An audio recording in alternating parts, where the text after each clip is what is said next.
Bonjour, tout d'abord je vous remercie pour l'intérêt que vous avez porté à ma dernière publication. En moins de 2 heures, vous faisiez partie des 370 personnes qui ont souhaité en savoir plus. Comme vous avez pu le voir dans la précédente vidéo, il est clair que Microsoft a frappé un grand coup en développant la solution Power BI. Un peu comme il l'avait fait avec Excel, qui est aujourd'hui encore l'un des produits les plus utilisés au monde. Power BI semble prendre la même direction. Je vous rappelle très brièvement que le cabinet Gartner qui produit les études les plus prisées par les décideurs classe Power BI comme le produit le plus à même de répondre aux défis de l'analyse de données en entreprise. Et pour équilibrer le tout, son homologue et concurrent européen, le cabinet BARC, indique que 30% des sociétés ont déjà adopté Power BI et que 60 autres % l'envisagent. De bonnes compétences Excel sont déjà remarquables, mais je vous assure qu'une maîtrise de Power BI vous fera sortir du lot plus nettement dans votre entreprise ou bien pour trouver un autre poste dans une autre entreprise. Attention toutefois, je dois vous prévenir, savoir utiliser Power BI, enfin réellement savoir, n'est pas un chemin facile. Il n'y a pas de recette miracle, il n'y a que de la méthode et de la rigueur. J'ai exposé publiquement une partie de mes connaissances sur mon blog, excelerclabureautique.com et sur ma chaîne YouTube. Je vous laisse juge de mon expertise sur Excel. Et comme vous avez peut-être vu, j'aime être pédagogue et méthodique. Aussi, je vous propose de vous expliquer les 5 étapes clés si vous souhaitez mettre en place vos rapports sur Power BI. Première étape, s'assurer que Power BI est la bonne solution à votre problème. Excel nous a un peu mal élevés, il faut dire ce qui est. En permettant de créer des programmes dans Excel, avec les fameuses macros et le VBA, il n'y a pas beaucoup de choses qu'Excel ne peut faire. Ici, c'est différent. Power BI ne sait que s'occuper de produire des rapports. Dit autrement, Power BI ne sait que prendre les données où elles se trouvent et les importer pour consolidation et restitution. Votre objectif doit être de créer des tableaux de bord, des rapports visuels et synthétiques. Si vous souhaitez développer une application de gestion de stock, avec Power BI, vous ne pourrez qu'analyser votre stock, suivre les livraisons, mais en aucun cas saisir des données ou appeler une commande auprès de votre fournisseur. Si jusque-là on est d'accord, alors on passera à l'étape numéro 2. Deuxième étape, préparer ces données. Car oui, vos données ne sont pas prêtes, c'est normal. Nous avons collectivement pris de mauvaises habitudes sous Excel, c'est de créer une grande monotable avec toutes les données dedans. Vous pouvez évidemment faire la même chose dans Power BI, toutefois vous limiterez dans les analyses que vous pourriez produire. À ce stade, votre travail sera de prendre du recul sur les analyses que vous comptez produire pour classer les informations à analyser en 2 catégories. La catégorie qui se nomme des dimensions, la catégorie qui se nomme des faits. Une approche pour y arriver est la suivante. Chaque fois que vous vous direz « je veux analyser X selon Y », vous aurez identifié 2 types d'informations. Les faits, X, et une dimension Y. Si je reformule, je veux analyser les ventes selon les catégories de clients, les ventes seront les faits et les clients une dimension. Et donc, vous devez faire cela en amont pour identifier toutes les données dont vous avez besoin pour les transformer en des tables analysables. C'est toute la mission de la partie Power Query et de la phase de préparation. Regardons un exemple ensemble avec le fichier superstore.xlsx. Je vous présente brièvement ce fichier. Ici, il s'agit d'avoir des lignes d'écriture de vente dans lesquelles il y a plein d'informations en réalité mélangées. Tout d'abord, il y a ce qui concerne la vente en elle-même. On a le prix de livraison ici. Là, on voit déjà, il y a toute la considération sur le client, son segment d'une part. On a des informations sur la catégorie du produit et de la sous-catégorie et la taille de la boîte dans laquelle on va envoyer le produit.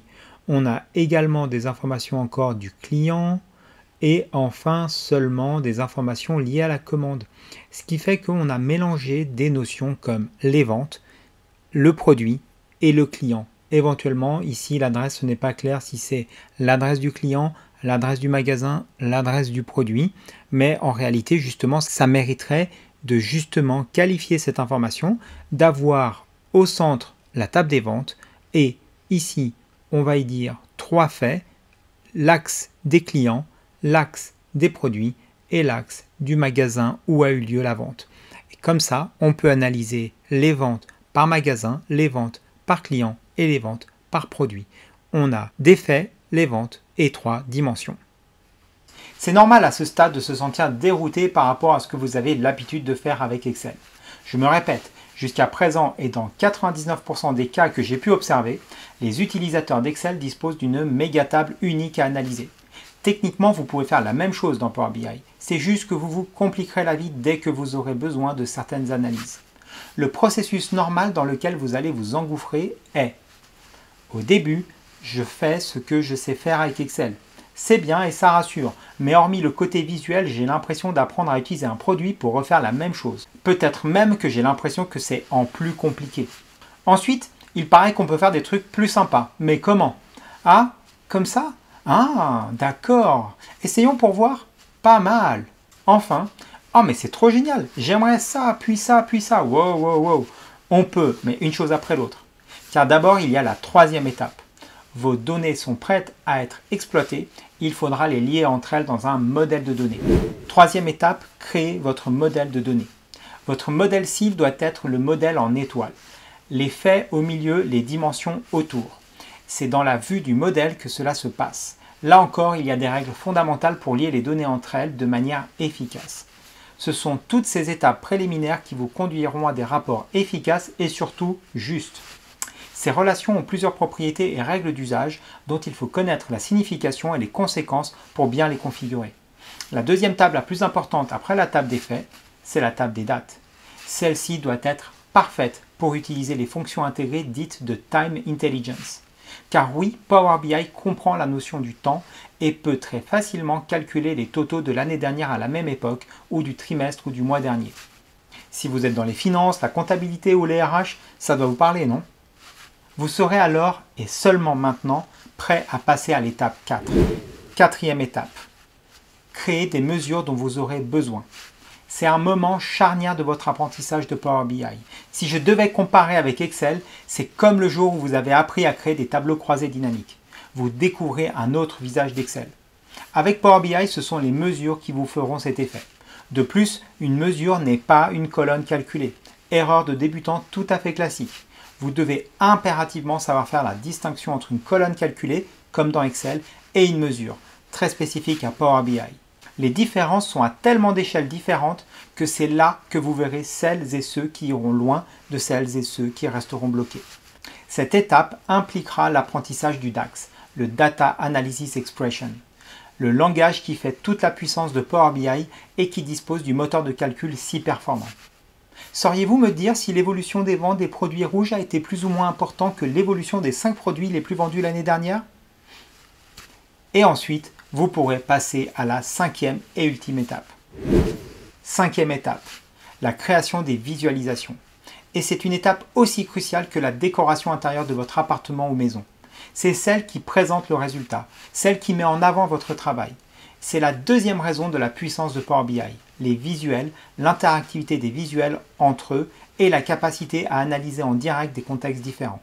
Une nouvelle science s'ouvre alors à vous, celle qui se nomme le Data Visualization, que l'on nomme aussi la Data Viz. C'est tout l'art, car oui c'est un art, de choisir les bons visuels pour communiquer sur ces chiffres. Essayez donc d'afficher le top 5 des produits les plus vendus avec des courbes, ou encore une évolution des ventes dans le temps avec un camembert.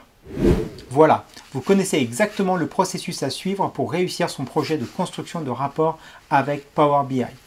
Il est certain qu'il est possible de court-circuiter certaines étapes ou encore de faire des allers-retours entre chaque étape. C'est comme si lors de la construction de votre maison, à chaque fois que vous rénoviez une pièce ou revoyiez la déco, vous deviez renforcer les fondations de votre habitation et réparer les fissures que vous auriez provoquées. Ce serait particulièrement fastidieux. C'est pour cela que le respect de ces étapes est fondamental pour la réussite de votre projet. Les seuls passages fréquents tout à fait acceptables seront entre l'étape 4 et 5. Au fur et à mesure de vos avancées, vous aurez de nouvelles idées, de nouvelles mesures à créer pour ensuite les représenter. À ce stade, vous pourriez penser que Power BI est bien trop compliqué à utiliser.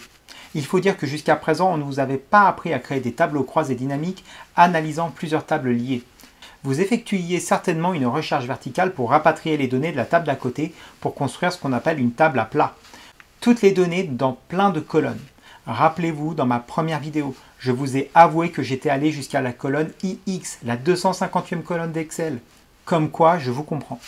Il se trouve qu'en découvrant la puissance d'un modèle de données, et tout particulièrement un modèle en étoile, vous découvrirez un potentiel d'analyse bien supérieur, et surtout où vous obtiendrez des résultats bien plus facilement. Il faut accepter de penser ces données autrement pour en tirer le meilleur nectar. Vous pourriez ensuite imaginer que ni vous ni votre entreprise pourraient payer une licence de Power BI. L'avantage, c'est que sur ce point, Microsoft a décidé de vous offrir Power BI Desktop. C'est louche, me direz-vous. C'est un bon réflexe que de se demander comment Microsoft peut gagner sa vie avec un produit gratuit. Il se trouve que tant que vous n'en faites qu'un usage individuel, vous n'avez pas besoin de licence. Lorsque vous souhaitez publier un rapport sur un site partagé, alors là oui, il sera question de licence. Et avec un peu de chance, vous avez déjà la licence incluse avec celle de votre entreprise et votre abonnement à Microsoft 365. Peut-être me direz-vous que vous n'avez pas le temps de vous former à un nouveau produit. Entre nous, depuis quand avons-nous véritablement du temps? En réalité, nous n'avons le temps que sur ce que nous voulons bien. Je vous partage l'astuce d'Angélique pour suivre des formations. Le matin, avant d'ouvrir sa boîte de messagerie, elle va suivre ses cours 15 à 20 minutes tous les jours en même temps qu'elle boit son café. Et avec un peu de chance, elle peut trouver un autre créneau, soit en tout début d'après-midi, soit en fin de journée ou dans les transports.